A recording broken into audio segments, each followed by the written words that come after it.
$30,000 is the average amount of debt students graduate with.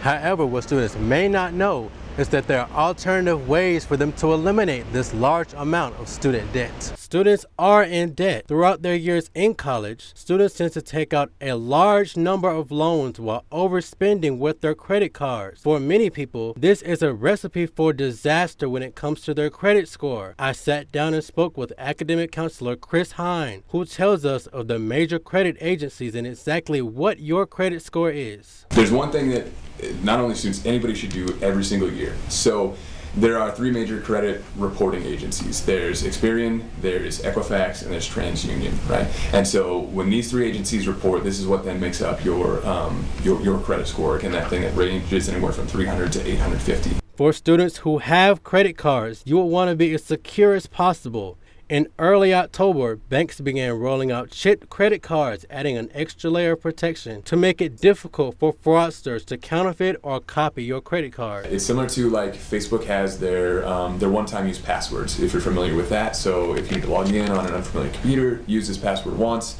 and then if you try to use it again, it will never work.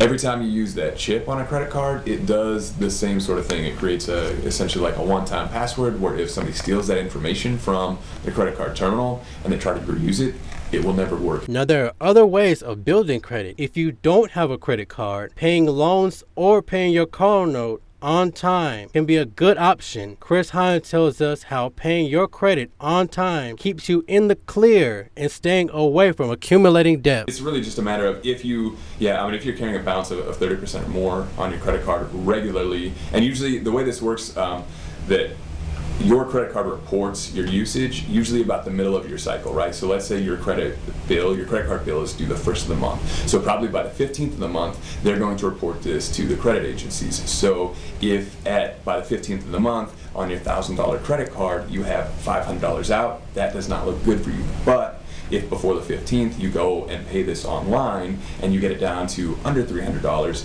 then you're probably in the clear. Now, on the back of each debit and credit card, there is a 1-800 number. I strongly advise you to call this 1-800 number and see if there are the alternative ways for you to eliminate those large amounts of debt. Reporting in front of the SunTrust building, I'm LaDarrius Heath, Panther Report.